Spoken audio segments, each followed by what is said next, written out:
नमस्कार, आप देख रहे हैं पुलिस महानगर। तो आइए शुरुआत करते हैं आज की कुछ खास खबरों से। शरद पवार की राष्ट्रवादी कांग्रेस पार्टी की बैठक में कई अहम मुद्दों पर चर्चा हुई। इनमें से एक सवाल यह था कि क्या शरद पवार और सुनेत्रा पवार की एनसीपी का विलय होने वाला है।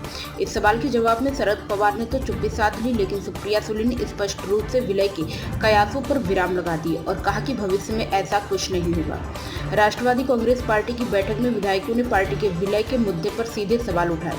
इस विषय पर शरद पवार ने चुप्पी साध ही रखी, जबकि सुप्रिया सुले और जयंती पाटिल ने विलय की खबरों को पूरी तरह खारिज कर दिया, जिससे कुछ विधायक नाराज दिखे। सांसदों और विधायकों का कहना था कि जमीनी स्तर पर कार्यकर्ताओं में भारी भ्रम है, इसलिए शरद पवार को खुद अपनी स्थिति स्पष्ट करनी चाहिए थी।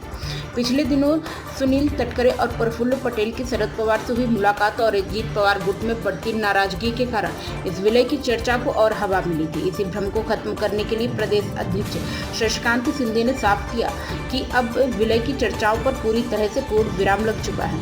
इस बीच सूत्रों से मिली जानकारी कि अजीत पवार गुट के करीब 22 विधायकों ने शरद पवार से मुलाकात की और वहां मची आपसी कलह के कारण ये नाराज विधायक भविष्य में शरद पवार के साथ आने की आशंका जताई जा रही है।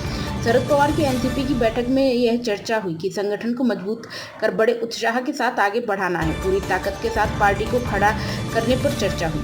ऐसा एनसीपी एसपी के प्रदेश अध्यक्ष शशिकांत शिंदे ने मुंबई में बातचीत करते हुए कहा। शशिकांत शिंदे ने कहा कि पार्टी को आगे बढ़ाने के लिए सभी की भागीदारी जरूरी है। इसमें सांसद, विधायक और चुनाव लड़ चुके सभी नेताओं के साथ लेकर समय देकर महाराष्ट्र में शरद पवार के नेतृत्व में एक मजबूत विपक्षी पार्टी के रूप में खड़ा करने पर बैठक में चर्चा हुई। बैठक में कार्यकर्ताओं, पदाधिकारियों, विधायकों और सांसदों ने अपनी अपनी भूमिका रखी। जब विधायक रोहित पवार द्वारा पार्टी नेताओं के काम नहीं करने को लेकर जताई गई नाराजगी पर सवाल पूछा गया तो शशिकांत शिंदे ने कहा कि उन्होंने मीडिया में क्या कहा इसकी जानकारी नहीं, लेकिन पार्टी अनुशासन के तहत सभी मिलकर काम करेंगे। उनकी जो भी नाराजगी होगी उसे दूर किया जाएगा और भविष्य में आक्रामक आंदोलन किए जाएंगे।